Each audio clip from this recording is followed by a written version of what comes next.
Adrian hummed a quiet tune as he carried the last box into his new apartment, the scent of fresh paint still clinging faintly to the air.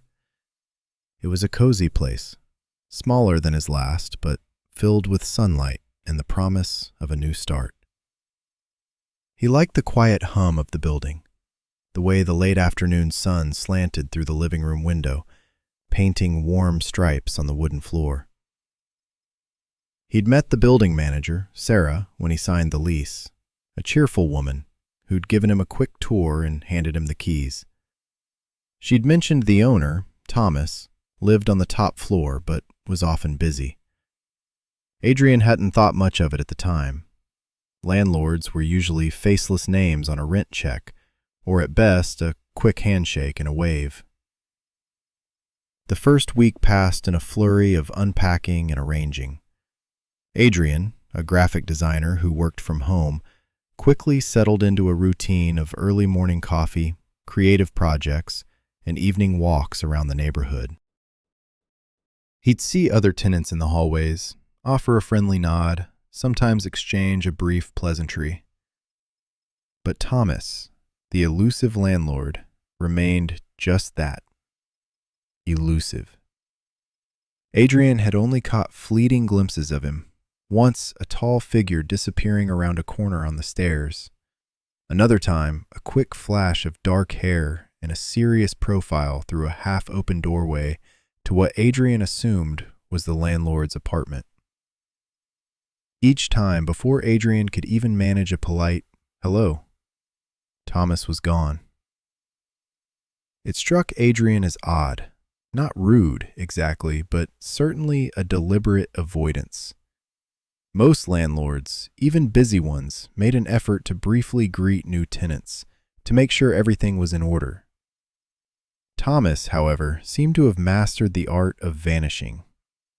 Adrian would be heading for the elevator, only for the doors to slide open and reveal an empty shaft. Thomas having evidently just stepped out and taken the stairs.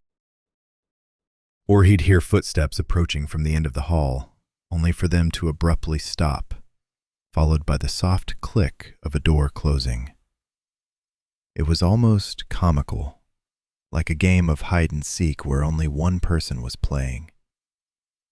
Adrian tried to brush it off. Maybe Thomas was just a private person. Maybe he was shy. Or maybe, Adrian thought with a slight frown as he tried to catch sight of Thomas through the lobby window one afternoon, the man simply didn't like him. He couldn't think of a single reason why that would be the case. He'd been nothing but quiet and respectful. He paid his rent on time, hadn't thrown any loud parties, and kept his apartment meticulously clean. Yet the pattern continued. Weeks turned into a month. Adrian had now fully settled in. His walls were adorned with his own artwork, his shelves filled with books, and his small balcony boasted a flourishing collection of potted herbs. He'd learned the rhythms of the building. Mrs. Henderson on the second floor, leaving for her bridge club every Tuesday. The young couple on the fourth floor, returning home with takeout on Friday nights. The faint, cheerful strains of piano music drifting from the third floor on Saturday mornings. He knew almost everyone by sight, if not by name, and had even exchanged a few longer conversations with a couple of the friendlier residents. But Thomas remained a ghost. Adrian would occasionally hear sounds from the top floor, a muffled thud, the distant murmur of voices, the faint scent of something cooking. He knew Thomas was there, a tangible presence in the building, yet an intangible one in Adrian's daily life. He'd started to feel a strange mix of curiosity and mild annoyance. It wasn't just avoidance anymore. It felt like a deliberate strategy. If Adrian was in the laundry room and Thomas entered, Thomas would suddenly remember an urgent errand and leave. If Adrian was getting his mail, Thomas would wait until Adrian had retreated to his apartment before approaching the mailboxes. One particularly sunny Tuesday, Adrian was watering his herbs when he heard the familiar rumble of Thomas's car pulling into the parking lot. He peered over the railing, just for a moment, and saw Thomas get out, a briefcase in one hand, keys in the other. Their eyes met, briefly, across the small courtyard. Thomas froze, his expression unreadable, a flicker of something unidentifiable in his dark eyes. Then, as quickly as it had appeared, it vanished. Thomas averted his gaze, almost imperceptibly, and then hurried inside, not even a nod or a slight smile. Adrian sighed, a little heavier than he intended. It was becoming clear that this wasn't just shyness.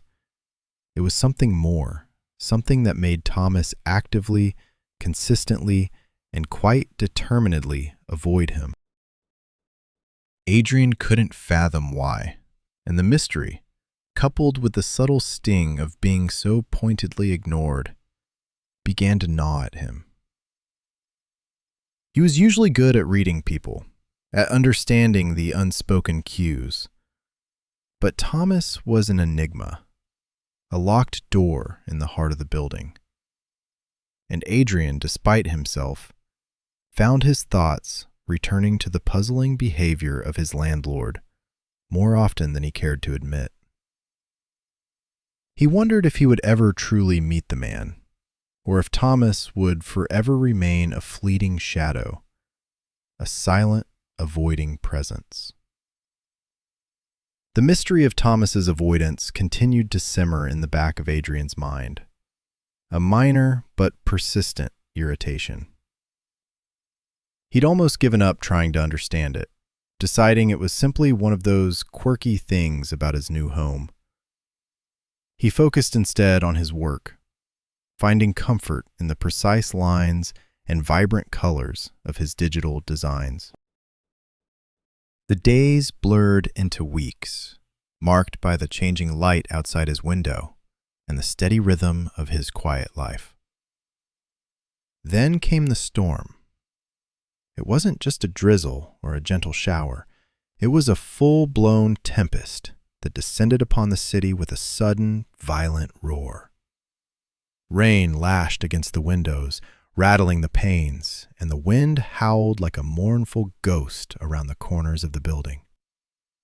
Thunder cracked overhead, shaking the very foundations, and lightning briefly illuminated the darkened sky in stark white flashes.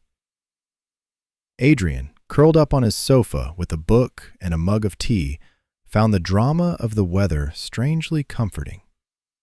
It felt wild and untamed, a stark contrast to the quiet order of his apartment. He was just about to turn off his lamp and head to bed when a loud, insistent knock echoed through his door. It wasn't the polite tap of a neighbor, but a heavier, more desperate sound. Adrian frowned, glancing at the clock. It was well past midnight. Who could possibly be at his door at this hour, in this weather? He approached cautiously, peering through the peephole. His heart gave a strange little lurch. Standing on his doorstep, drenched and disheveled, was Thomas. The landlord's usually neat dark hair was plastered to his forehead, rain dripping from the ends. His eyes, normally guarded and distant, were wide and bloodshot, filled with a raw, desperate look Adrian had never seen before. He swayed slightly, leaning against the doorframe for support. Adrian hesitated for a moment, the weeks of avoidance flashing through his mind. But the man looked utterly miserable, almost broken. Common decency won out. He unlatched the door and pulled it open, a gust of wind and rain immediately trying to push its way inside. "Thomas?"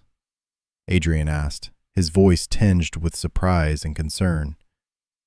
Thomas stumbled forward, pushing past Adrian without a word, and collapsed onto the small bench just inside the entryway. He reeked faintly of stale alcohol and something else Adrian couldn't quite place. Despair, perhaps. Water dripped from his clothes, forming a small puddle on Adrian's polished floor. I can't, Thomas mumbled, his voice thick and slurred. He buried his face in his hands, his shoulders shaking. Adrian closed the door, shutting out the storm's fury. He stood there for a moment, unsure what to do. He'd never seen Thomas like this, never even heard him speak more than a clipped syllable. The image of the composed, elusive landlord shattered, replaced by this vulnerable, broken man. "Are you okay?" Adrian asked gently, moving closer. "You're soaked. You should get out of those wet clothes." Thomas shook his head, keeping his face hidden. "No, not okay. Nothing's okay." His voice was barely a whisper. "Just let me stay. Just for a bit." Adrian stared at him, a mix of alarm and pity warring within him. He barely knew this man, and now he was in his apartment, drunk and refusing to leave. Yet Adrian couldn't bring himself to turn him away. The storm raged outside, mirroring the turmoil that seemed to be consuming Thomas. "All right," Adrian said, trying to keep his voice calm. "But you need to dry off.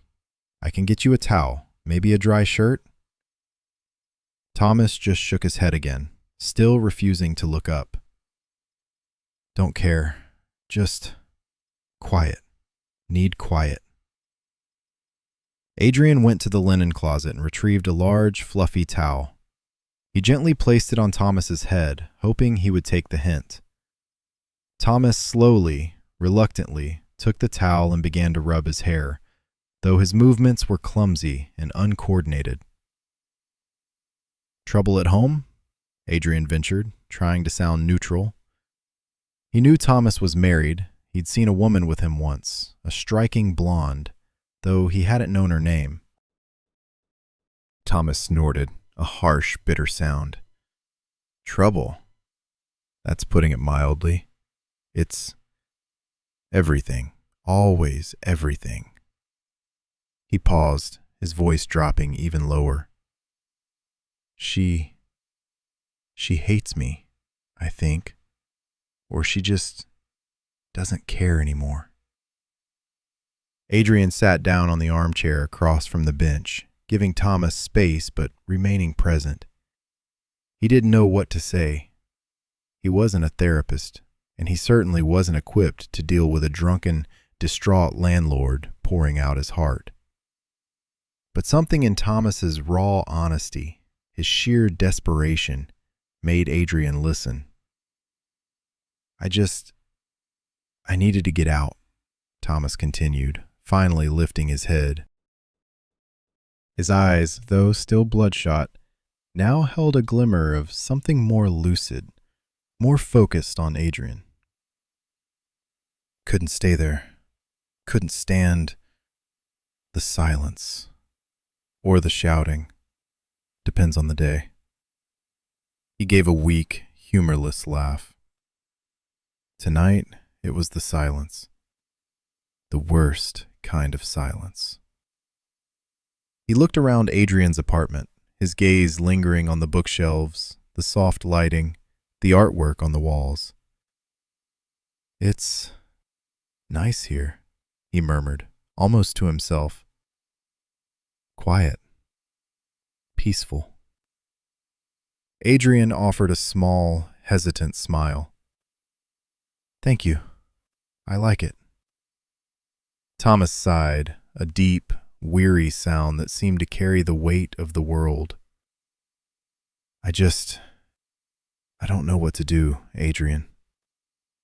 He used Adrian's name, the first time he'd ever said it, and it felt strangely intimate. A bridge suddenly built between them after weeks of deliberate distance. I feel like I'm drowning, and there's nowhere to go. He looked at Adrian, his gaze pleading, vulnerable. Can I just stay here for a little while until I can think straight? Adrian looked at the miserable man before him, the rain still drumming against the window panes. He was a stranger, yet in this moment, he was a soul in deep distress, reaching out for help. Adrian knew, without a doubt, that he couldn't say no. Adrian found himself in a strange new role that night, a silent anchor for Thomas's stormy emotions. He made a pot of strong coffee, hoping to sober Thomas up a little, and offered him a dry blanket. Thomas, still slumped on the bench, accepted the coffee with a grateful nod, slowly sipping it while Adrian settled back into his armchair. The rain outside eventually softened to a steady patter, and the thunder faded into the distance. By the time the first hint of dawn painted the sky a pale gray, Thomas seemed a little more composed, though his eyes still held a haunted look. He mumbled a quick, awkward apology for intruding and for his state, promising to make it up to Adrian. Then, with a hesitant glance back, he slipped out the door and disappeared upstairs. The next day felt surreal. Adrian half expected to see Thomas again, perhaps to receive a more formal apology, or even for the landlord to resume his old pattern of avoidance with renewed vigor. But Thomas was nowhere to be seen. The building returned to its usual quiet hum, and Adrian tried to push the events of the night before to the back of his mind. He told himself it was a one-off, a desperate moment born of a terrible storm and too much alcohol. He was wrong. A week later, just after midnight, a softer, more tentative knock came at Adrian's door. He paused his reading, his heart giving a small, anticipatory beat. He knew, somehow, who it would be. He opened the door to find Thomas standing there again, this time sober, but still looking weary, his shoulders slightly hunched. "Adrian," Thomas said, his voice low, almost a whisper. I hope this isn't too much trouble. My wife's asleep. I just needed to talk, if you have a moment." Adrian, still a little surprised, stepped aside. "Come in, Thomas." This time, Thomas didn't stumble or collapse. He walked in, quietly closing the door behind him, and sat in the same spot on the entryway bench. He looked less like a drowning man and more like someone seeking refuge, a quiet port in a personal storm. They talked for nearly 2 hours that night. Thomas spoke about his marriage, not with the slurred anger of before, but with a deep, aching sadness. He described years of growing distance, of unspoken resentments, of a love that had simply withered away, leaving behind a hollow shell. His wife, Sarah, Adrian now learned her name, was absorbed in her own life, her own frustrations, and they rarely truly connected anymore. "It's like living with a ghost," Thomas confessed, his gaze fixed on a spot on Adrian's rug. "We share a house, but we don't share a life. And the worst part is, I don't know if either of us even cares enough to fix it anymore." Adrian listened, offering only small, encouraging hums and nods. He found himself drawn into Thomas's story, a quiet witness to an unraveling life. He learned about Thomas's dreams of opening a small woodworking shop, dreams that had been put on hold indefinitely.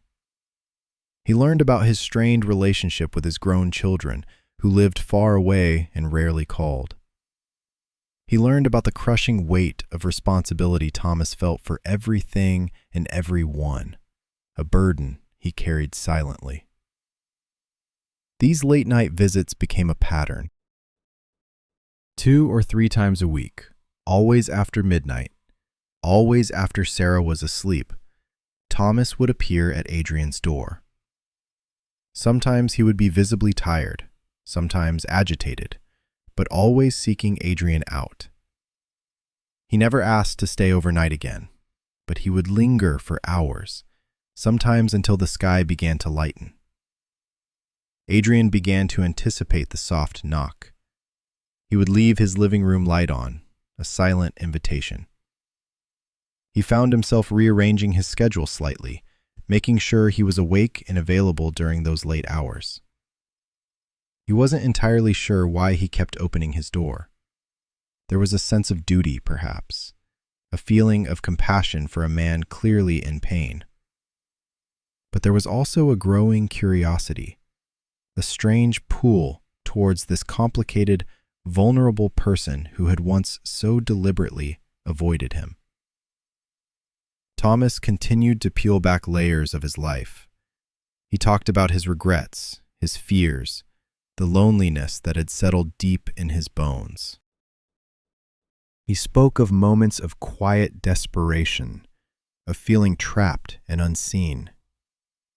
He never touched Adrian, never made any move that could be misconstrued, but the intimacy of their conversations grew with each passing night. Adrian learned that Thomas found solace in classic literature, something Adrian shared a passion for. They would sometimes discuss a book, finding common ground in the written word, a shared intellectual space that felt safe and comforting. Adrian found himself developing a new perspective on Thomas. The image of the distant, almost aloof landlord had completely dissolved. In its place was a man burdened by unspoken sorrows, a man desperately seeking connection and understanding. Adrian, who was naturally empathetic, found himself caring for Thomas more than he ever would have imagined possible for someone he had barely known a few weeks prior. One night, Thomas spoke of a particularly difficult argument with Sarah earlier that evening. His voice was tight with suppressed anger and hurt. "She told me I was wasting my life," he said, staring blankly ahead. "That I had no ambition, no spark left. Maybe she's right. I don't know what I want anymore. I just know it isn't this." He gestured vaguely upwards towards his own apartment. "This life, this hollow existence." Adrian listened, his own heart aching with a sympathetic pang. He saw the raw pain in Thomas's eyes, the deep-seated unhappiness that permeated his every word. He realized that Thomas wasn't just sharing details. He was confiding, truly confiding, in Adrian. Adrian had become Thomas's secret keeper, his late-night refuge, the only person to whom he seemed able to reveal the truth of his unhappy marriage and the quiet despair that had taken root in his soul. It was a heavy burden, but Adrian found himself willing to carry it. Adrian's role in Thomas's life solidified with each passing late-night visit. He wasn't just a listener. He was a silent, unwavering presence, a steady shore against the turbulent waves of Thomas's despair. He rarely offered advice, understanding that Thomas wasn't looking for solutions as much as he was looking for an outlet, a place where he could unburden himself without fear of judgment. Adrian simply listened, his gaze kind and attentive, his posture open and inviting. He learned to read the subtle shifts in Thomas's mood, the way his jaw would tighten when he spoke of his wife's indifference, the slight tremor in his hands when he confessed to his own feelings of inadequacy. the weary slump of his shoulders when he admitted to the crushing loneliness that permeated his days. Adrian's empathy, a deep-seated trait, blossomed in these quiet hours. He felt a profound sense of compassion for this man who carried such a heavy weight beneath a seemingly composed exterior. One night, Thomas arrived looking particularly haggard. His eyes were shadowed, and he clutched a crumpled tissue in his hand. He sat on the bench, not speaking for a long time, just breathing heavily. Adrian waited patiently, sensing the need for silence before words. Finally, Thomas spoke, his voice hoarse. "My daughter called today," he began, his voice barely audible. "She just got engaged, very excited, and I couldn't even pretend to be happy for her properly. My mind was just everywhere else. She noticed. She asked if I was okay. I lied, of course." He let out a shaky breath. "I hate lying to her. But what am I supposed to say? No, honey, your dad's life is falling apart, and I don't know why or how to stop it." Adrian reached out, placing a gentle hand on Thomas's shoulder. It was the first time he had initiated any physical contact, a small, comforting gesture.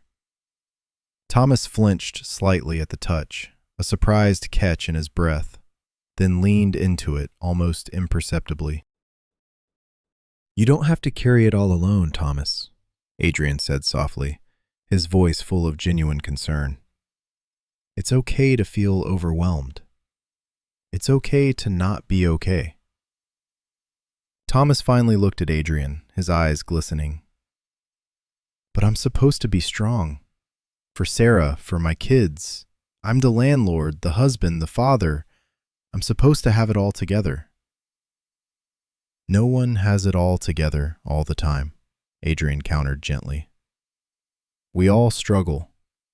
And it takes real strength to admit when you need help, or just a moment of peace." Thomas pulled the tissue to his eyes, wiping away a tear that had escaped. You always know what to say. Or rather, you know what not to say. You just listen. It means more than you know, Adrian." Adrian squeezed his shoulder lightly before withdrawing his hand. "I just want you to feel heard, Thomas. That's all." Their conversations deepened. Thomas started sharing not just the surface-level problems, but the underlying emotions. He spoke of his fear of aging, of his dwindling passions, of the feeling that he had somehow missed out on true happiness. Adrian listened, his own heart stirring with a complex mix of sympathy and a burgeoning affection. He found himself thinking about Thomas, even when Thomas wasn't there, wondering how he was coping, if he was okay. Adrian understood the delicate balance he was maintaining. He was a sounding board, a safe harbor. He knew Thomas was married, knew the boundaries that needed to be respected. He never pried, never offered unsolicited advice that might steer Thomas in one direction or another regarding his marriage. His comfort was always rooted in acceptance and simply being there. One late evening, Thomas arrived holding a worn copy of a poetry book Adrian had mentioned. "I found it," Thomas said, a rare, genuine smile gracing his lips. "You talked about it last week. I remembered. I started reading it. It's beautiful. Sad, but beautiful." Adrian's face lit up. "It is, isn't it? I love that one." They spent the next hour discussing the poems, their voices low and thoughtful. It was a different kind of closeness, a shared intellectual space that felt intimate in its own way. Adrian saw a spark in Thomas's eyes that night, a brief flash of the man he might have been, or perhaps still longed to be. It wasn't the broken man from the storm, nor the weary man from the late-night confessions. It was a man engaging with something he truly enjoyed, and Adrian found himself captivated by it. Adrian offered Thomas tea instead of coffee that night, a calming herbal blend. As Thomas held the warm mug, his hands still, his gaze soft, he looked around Adrian's apartment with a quiet appreciation.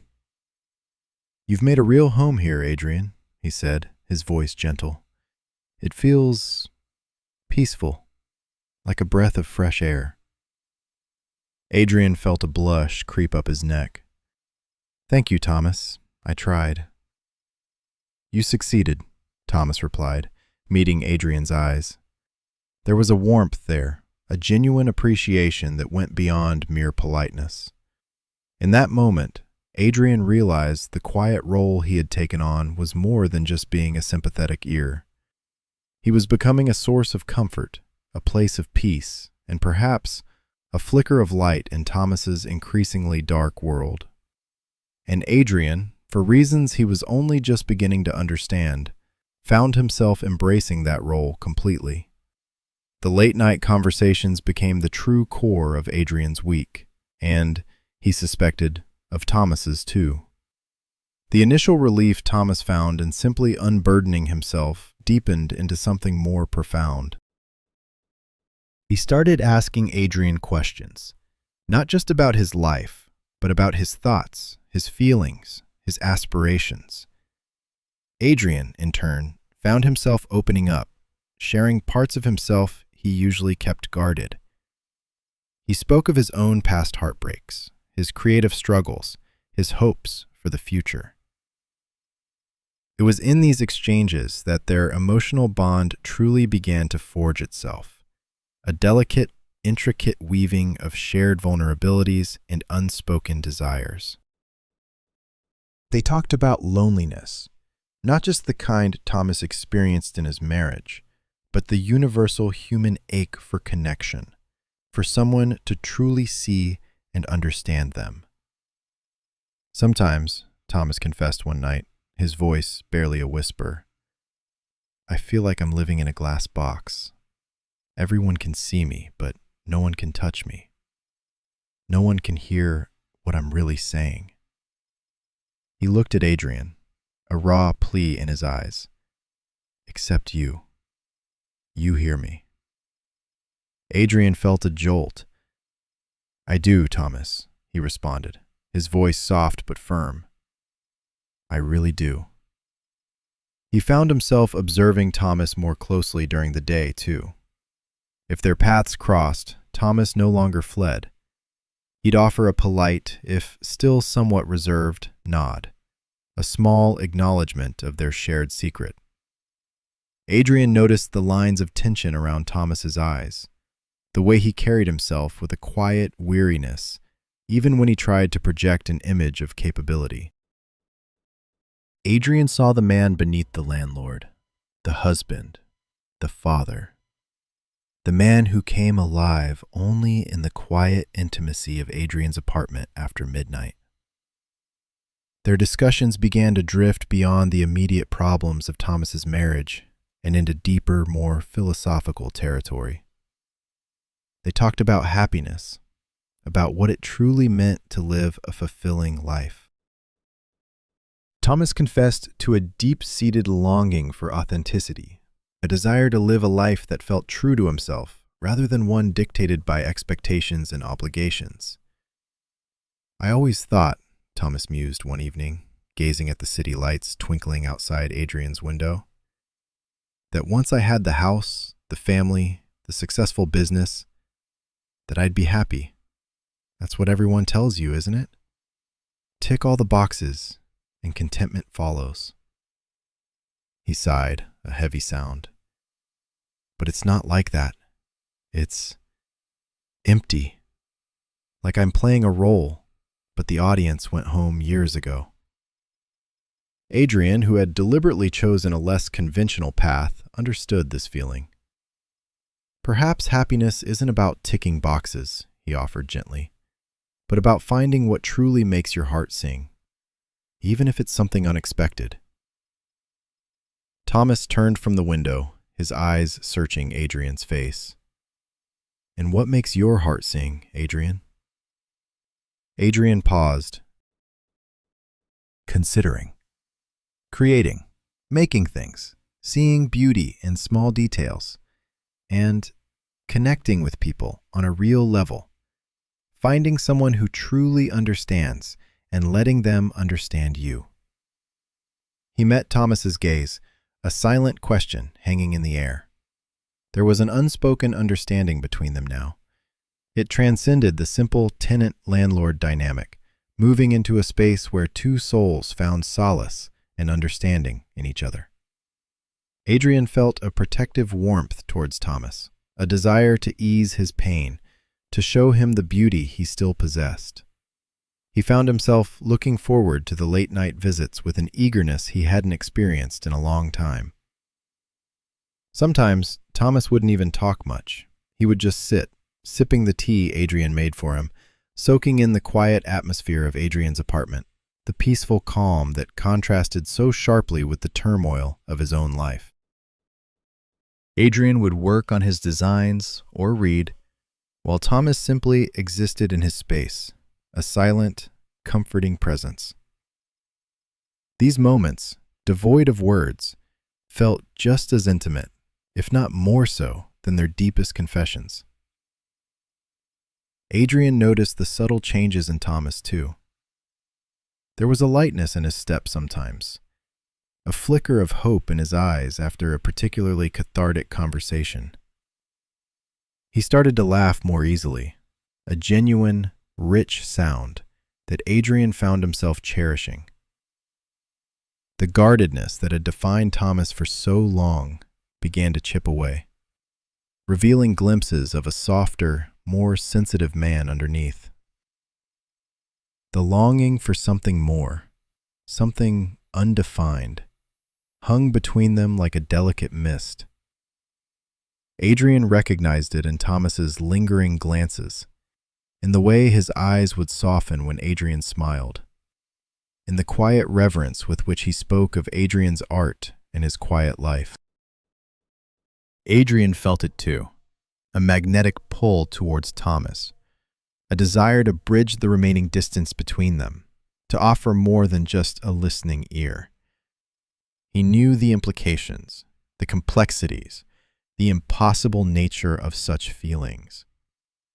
But in the quiet intimacy of their late-night talks, those thoughts were pushed aside, replaced by the undeniable strength of the emotional connection that grew stronger with each shared secret, each vulnerable confession. They were building a world within Adrian's apartment, a sanctuary where Thomas could finally be himself, and Adrian could finally be truly seen. As the weeks turned into months, the intimacy between Adrian and Thomas deepened, moving beyond shared thoughts to raw, unfiltered emotion. The quiet confessions of loneliness and unspoken desires paved the way for something more intense, something that Adrian had not anticipated. Thomas, once so guarded, began to break down in Adrian's presence, revealing a depth of pain that was both startling and profoundly affecting. The first time it happened, Thomas had arrived looking particularly distraught.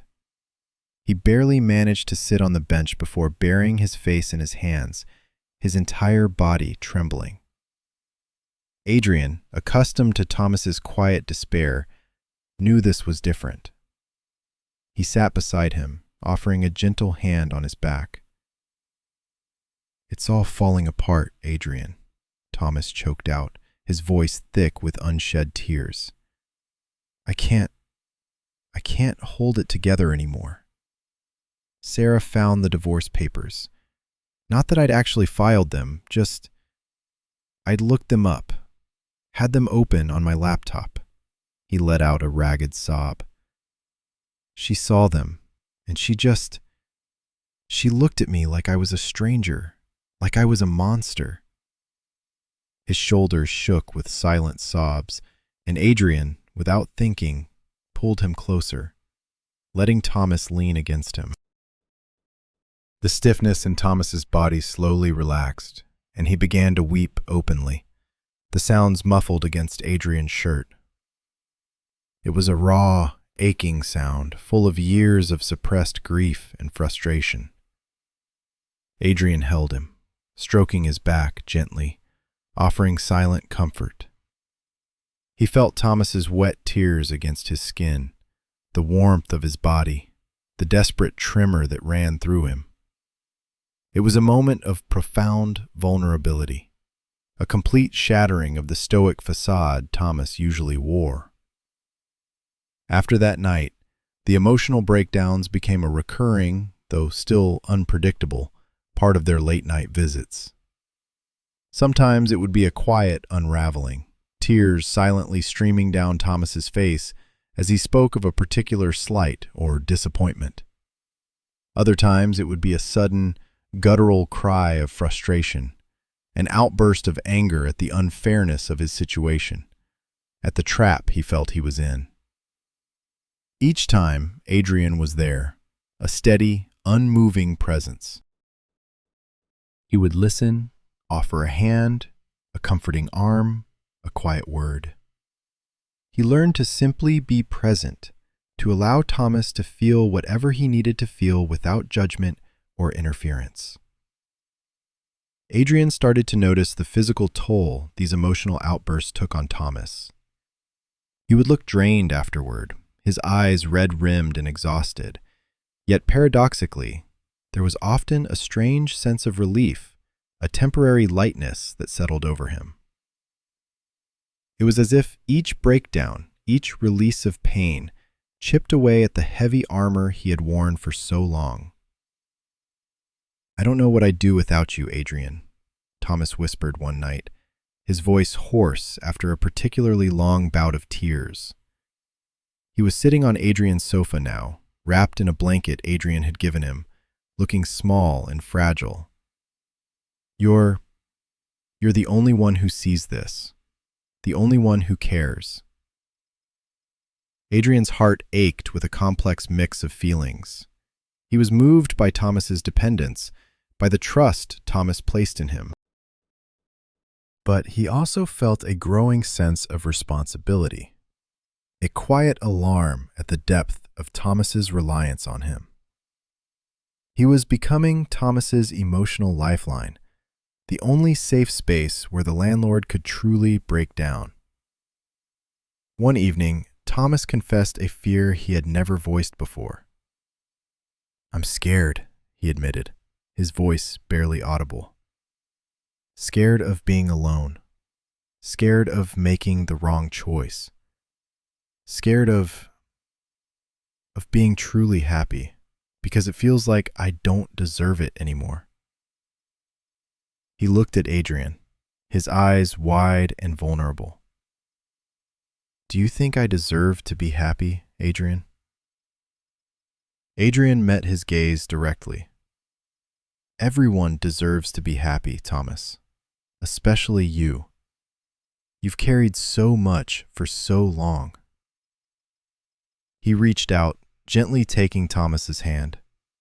Thomas's fingers were cold, but he didn't pull away.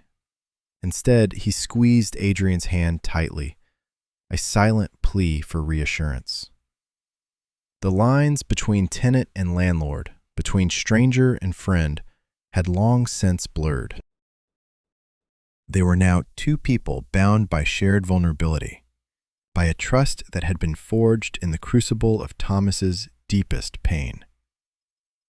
Adrian understood instinctively that his presence was not just comforting, but essential to Thomas now. He was the anchor, the witness, the silent holder of Thomas's shattered pieces. And as he held Thomas's hand, feeling the tremors of his unspoken fears, Adrian knew that his own heart was irrevocably tangled in Thomas's unraveling. He was no longer just listening. He was holding, supporting, and falling deeper into the complex, vulnerable world Thomas had opened up to him. The profound intimacy forged in Thomas's moments of breakdown left Adrian feeling exposed in a way he hadn't anticipated. Holding Thomas, feeling the raw tremor of his grief against his own body, had ignited something dormant within Adrian. It wasn't just compassion anymore, or even the deep affection that had grown from their shared vulnerability. It was a physical awareness, a yearning that pulsed beneath his skin whenever Thomas was near. Adrian had always been open about his own sexuality. He knew what attraction felt like, recognized the subtle signs in himself. And now, undeniably, uncomfortably, he felt it for Thomas. It started subtly, a lingering gaze at Thomas's strong hands as he cradled a mug of tea, a heightened awareness of the scent of his skin when he leaned in during a quiet confession, a sudden, sharp ache when Thomas's shoulder brushed against his. These small, fleeting moments sparked a warmth in Adrian's chest that quickly spread, morphing into a potent, undeniable desire. The problem, of course, was everything. Thomas was married. Thomas had children. Thomas, by all accounts, was straight. He spoke of his wife, even in his moments of despair, as a woman he had loved, a woman he had built a life with. There had never been a single hint, a whisper of a suggestion that Thomas might be anything other than what he appeared to be. Adrian wrestled with these feelings in the quiet hours after Thomas had left, or during the long stretches between visits. He felt a deep sense of guilt, a shame that he could harbor such desires for a man who was so clearly in distress, a man who had come to him for comfort and solace, not for anything else. He felt like he was betraying the sacred trust Thomas had placed in him, tainting the purity of their connection with his own forbidden longings. He tried to push the feelings down, to intellectualize them away. He's vulnerable, Adrian. You're just confusing compassion with attraction. He needs a friend, not that. But the more he tried to deny it, the stronger the pull became. When Thomas looked at him with those deep, troubled eyes, when he reached for Adrian's hand in a moment of despair, Adrian's heart would pound a frantic rhythm against his ribs. He found himself fantasizing in stolen moments about what it would be like to truly touch Thomas, to offer a different kind of comfort, one that went beyond platonic friendship. The internal conflict was agonizing. Adrian cherished their connection, the unique space they had created. He valued being Thomas's confidant, his anchor. He didn't want to jeopardize that, to shatter the fragile trust they had built, by revealing feelings that were utterly inappropriate and likely completely unreciprocated. He imagined Thomas's horror, his disgust if he ever found out. The thought alone was enough to make Adrian's stomach churn.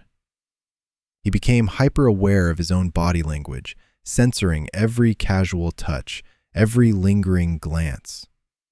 He kept a careful distance, even when his instincts screamed to draw closer. It was a constant, exhausting battle, pretending to be nothing more than a friend, a sounding board, when every fiber of his being yearned for more. Sometimes when Thomas would talk about his wife, Adrian would feel a sharp pang of jealousy, quickly followed by a wave of self-loathing. How could he be jealous of a woman Thomas was clearly unhappy with? It was illogical, unfair, and profoundly selfish. He hated himself for it. Yet the attraction persisted, a stubborn, insistent hum beneath the surface of their quiet conversations. He noticed the way Thomas's dark hair fell across his forehead, the subtle curve of his lips when he managed a rare, genuine smile, the strength in his broad shoulders even when they were hunched in defeat.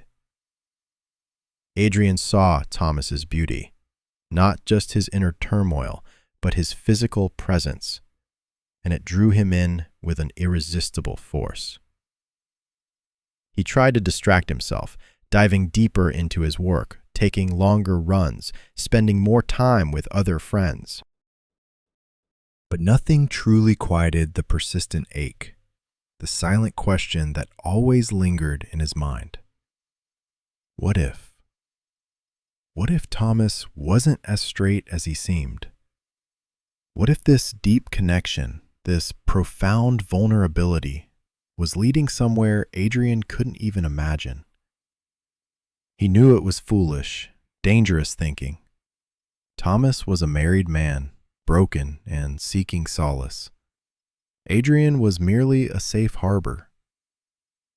But the heart, Adrian discovered, was a stubborn and illogical thing, especially when faced with a connection as profound and unexpected as the one he shared with Thomas.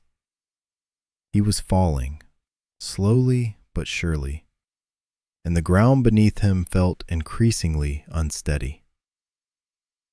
The internal battle Adrian waged against his feelings for Thomas intensified with each passing night. It was a silent war, fought within the confines of his own mind, while outwardly he maintained the calm, comforting facade Thomas had come to rely on. But as their emotional bond deepened, so too did a subtle, almost imperceptible shift in their physical interactions, slowly ratcheting up the tension in Adrian's small apartment. It began with the lingering touches. A hand on Thomas's shoulder when he was particularly distraught would sometimes remain there a beat too long. Adrian's fingers tracing the fabric of Thomas's shirt, feeling the warmth of his skin underneath. Thomas, instead of flinching away as he once might have, would lean into the touch, a silent acceptance that sent a shiver down Adrian's spine.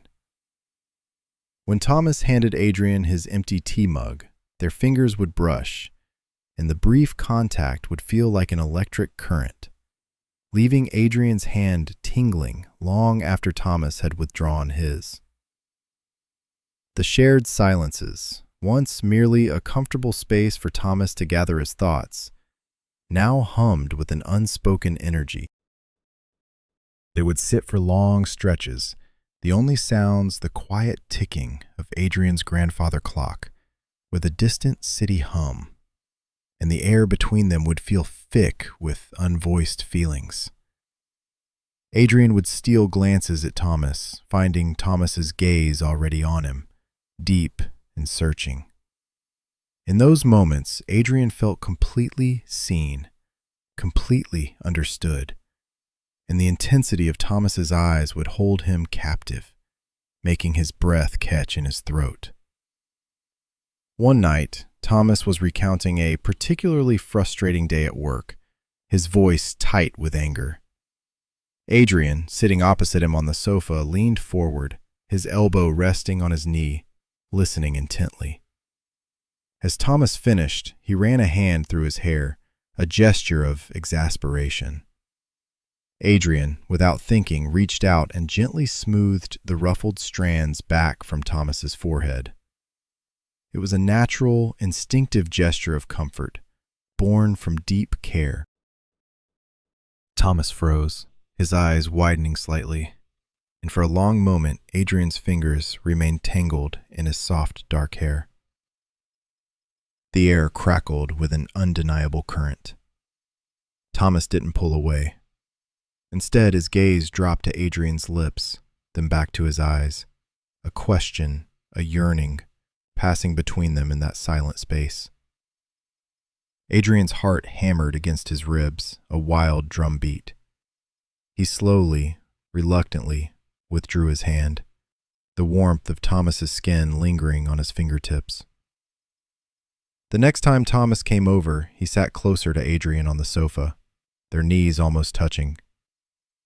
Adrian felt the warmth radiating from Thomas's leg, a constant, subtle reminder of his presence. He found himself acutely aware of every small movement Thomas made, every shift in his posture. The space between them, once a safe boundary, now felt like a magnetic field pulling them closer. Their eye contact grew more intense, more prolonged. It wasn't just the polite glances of friends.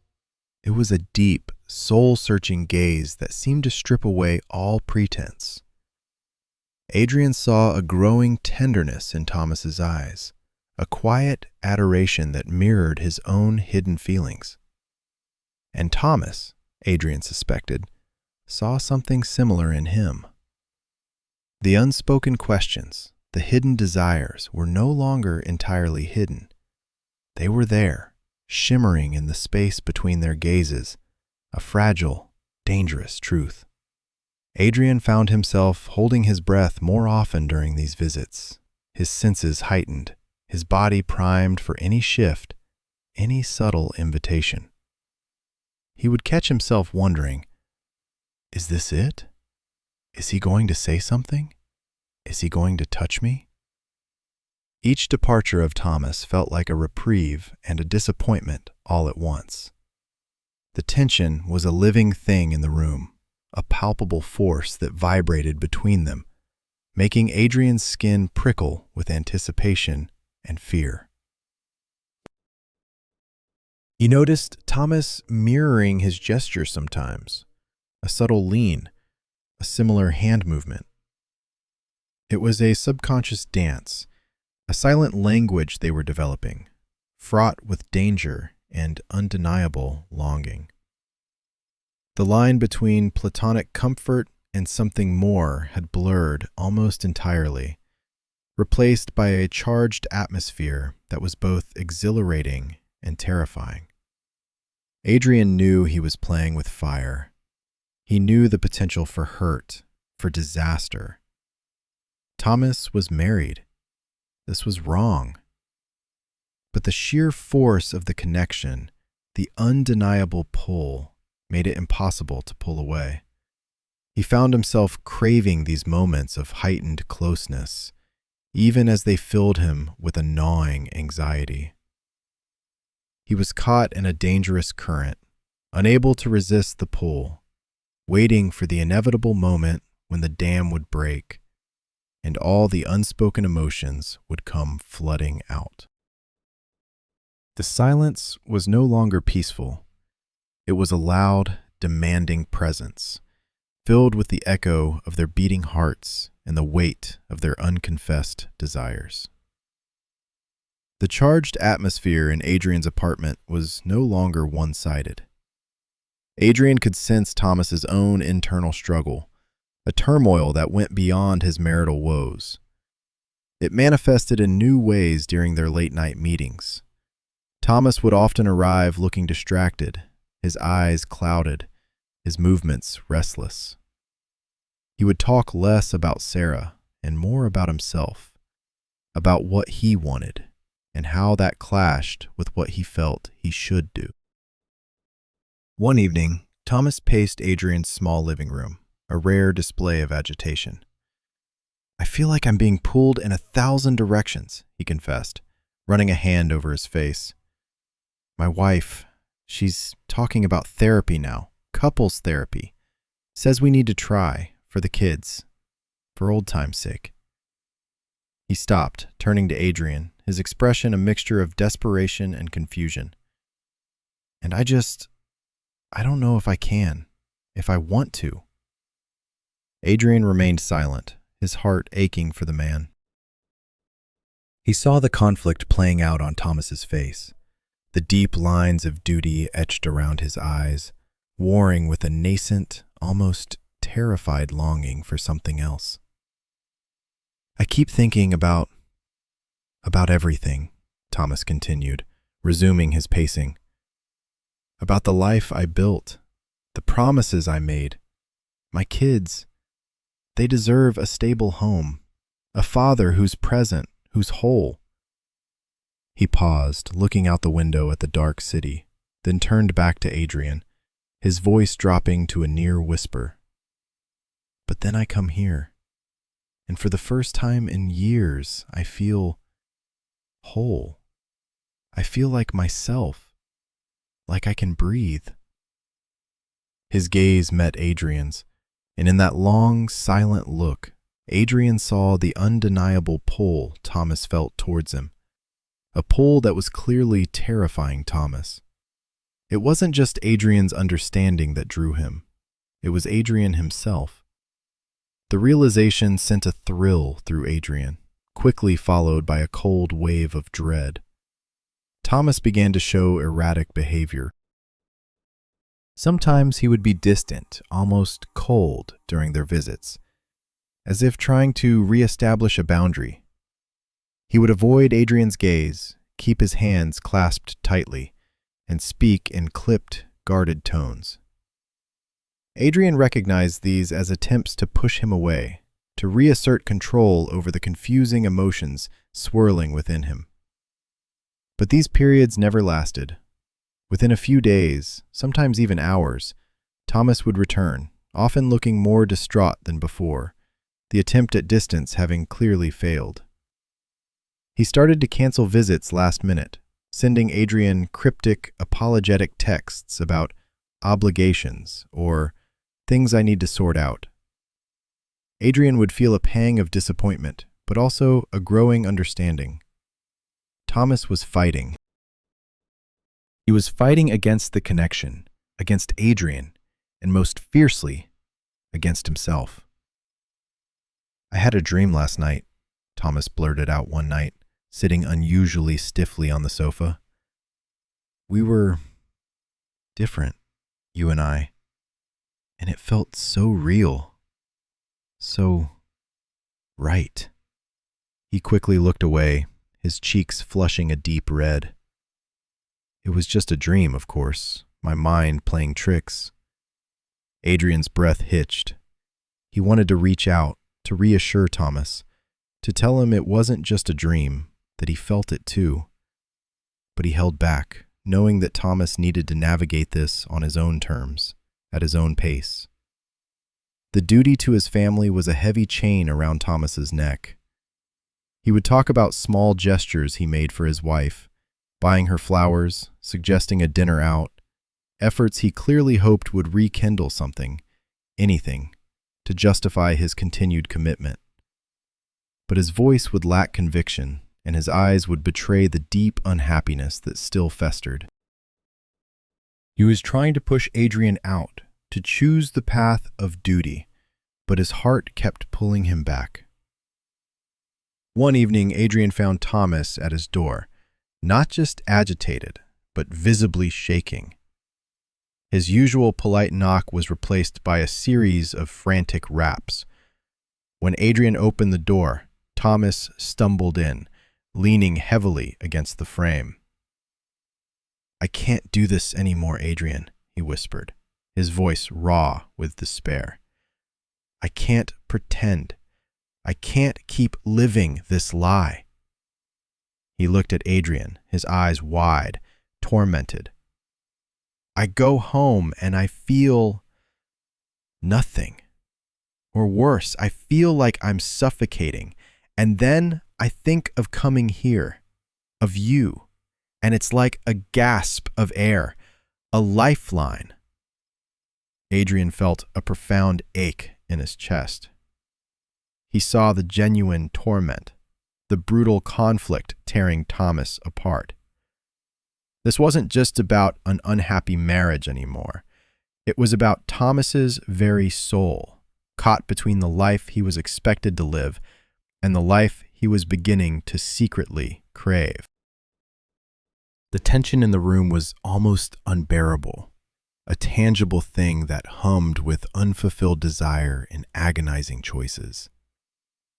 Adrian knew, in that moment, that Thomas was on the precipice, teetering between two worlds, and Adrian was inextricably tied to one of them. He could only watch and wait and hope that Thomas would find the courage to choose himself, whatever that choice might be. The night Thomas stumbled into Adrian's apartment, shaking and confessing his inability to continue living a lie, marked a new, precipitous edge to their relationship. The air was thick with unspoken truths, the tension a heavy blanket draped over them both. Adrian led Thomas to the sofa, gently urging him to sit, his hand lingering on Thomas's arm. Thomas sank down, his face pale, his eyes wide and unfocused. "It's not just the marriage anymore, Adrian," Thomas began, his voice raspy, a tremor running through it. "It's everything. I've been so lost for so long, just going through the motions, trying to be the man everyone expected me to be." He ran his hands through his hair, a gesture of deep distress. "But it's like I don't even know that man anymore. He feels like a stranger." Adrian sat beside him, close enough that their knees brushed, but not touching, giving Thomas the space he desperately needed, yet offering a tangible presence. "What do you mean, Thomas?" Adrian asked softly, his heart pounding in his chest. He felt as though they were standing on a cliff edge, and any wrong move could send them both tumbling. Thomas took a deep, shuddering breath. "I mean, when I'm not here, I feel like I'm drowning. And when I am here, with you, it's like I can finally breathe. Like I'm finally me." He turned his head, his eyes finding Adrian's, and in their depths, Adrian saw a raw, unfiltered vulnerability that stole his breath away. "I try to fight it, Adrian. God, I try. I tell myself it's wrong, it's impossible, it's just confusion. But it doesn't go away. It just gets stronger."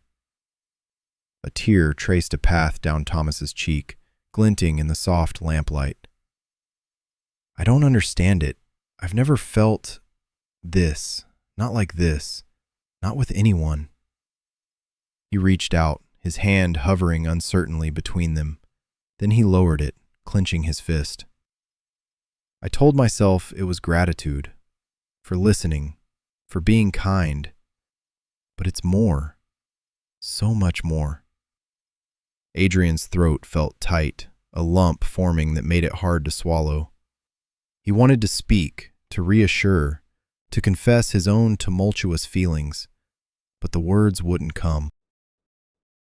He just met Thomas's intense gaze, his own emotions mirrored in his eyes. Thomas let out a shaky laugh, a sound devoid of humor.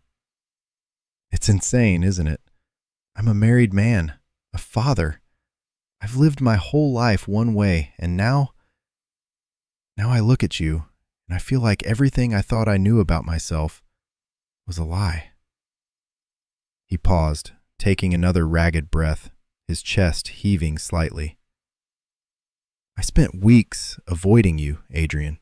Weeks, because even then, a part of me knew that if I let you in, if I let myself feel, it would change everything." He swallowed hard, his gaze fixed on Adrian's face, searching for something, anything. "And it has. You have. You've changed everything." The silence stretched between them, thick with the weight of unspoken feelings, with years of repression and denial. Adrian could feel the tremor in Thomas's voice, the sheer courage it took for him to utter these words, words that were tearing down the carefully constructed walls of his life.